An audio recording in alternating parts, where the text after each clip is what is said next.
మర్యాద తప్పిన మనీష్ సంచాలక్గా తప్పు చేసి నోటికొచ్చినట్లు కామెంట్స్.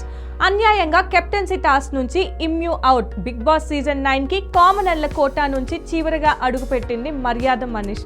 జ్యూరీతో పాటు శ్రీముఖి నిర్ణయం వల్లే మనీష్ హౌస్లోకి అడుగుపెట్టాడు. చాలా తెలివైన వాడు, హౌస్లో స్ట్రాటజీలతో పిచ్చెక్కిస్తాడంటూ శ్రీముఖి గట్టిగానే డబ్బా కొట్టింది. అయితే ఇప్పటి వరకు జరిగిన గేమ్ని గమనిస్తే స్ట్రాటజీ మాట పక్కన పెడితే ఎదుటి వాళ్ళు మాట్లాడే మాటలు వినే ఓపిక కూడా మర్యాద దగ్గర లేదు. ఇక ఈరోజు ఎపిసోడ్లో అయితే తన పేరు ముందు ఉన్న మర్యాదని కూడా పక్కన పెట్టేసి ఇమాన్యుయల్ పై నోటికొచ్చినట్లు మాట్లాడాడు. బిగ్ బాస్ మొదలయ్యే ముందు ఆడియన్స్ దృష్టిలో కామనర్లపై చాలా మంచి ఒపీనియన్ ఉండేది. ముఖ్యంగా అగ్ని పరీక్షలో వాళ్ళు సత్తా చూపించి వచ్చారు, పైగా మనలానే సామాన్యులు కదా అనే ఫీలింగ్ కూడా ఆడియన్స్ లో బలంగా ఉండేది. అయితే హౌస్ లో వాళ్ళ బిహేవియర్, మాటలు ఇవన్నీ చూస్తుంటే నెమ్మదిగా ఆడియన్స్ దృష్టి, సపోర్ట్ మొత్తం సెలబ్రిటీల మీదకే వెళ్తుంది.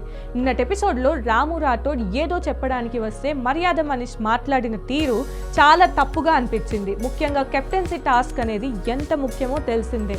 అలాంటి టాస్క్ కి సంచాలక్గా అవకాశం ఇస్తే మనిషి అన్ఫేర్ డెసిషన్ తీసుకున్నాడు. పక్షపాతంగా వ్యవహరించి ఈ టాస్క్ నుంచి కంటెండర్ గా ఉన్న ఇమాన్యుయల్ ని ఎలిమినేట్ చేసేశాడు. ఇదేంటని ప్రశ్నిస్తే నోటికొచ్చినట్లుగా కామెంట్లు చేశాడు మనీష్.